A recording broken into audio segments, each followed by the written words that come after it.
Бір тылсым мекенде табиғаттағы барша перілердің ханшайымы өмір сүріпті.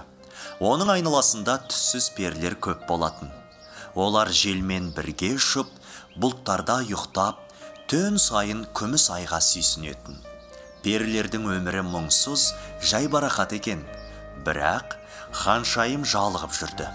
Оның мекені сұрғылт, біркелкі болатын. Көптеген жылдар бойы ханшайым айналасын қалай өзгертсем екен деп ойланып жүрген. Бір күні оған ғажайып ой келді. Ханшайым су перісін, құс перісін және өсімдік перісін шақырып алып, су перісіне: "Сен бұлақтарды сыбырлайтындай, сарқырамалар ән айтатындай істеуің керек", деді.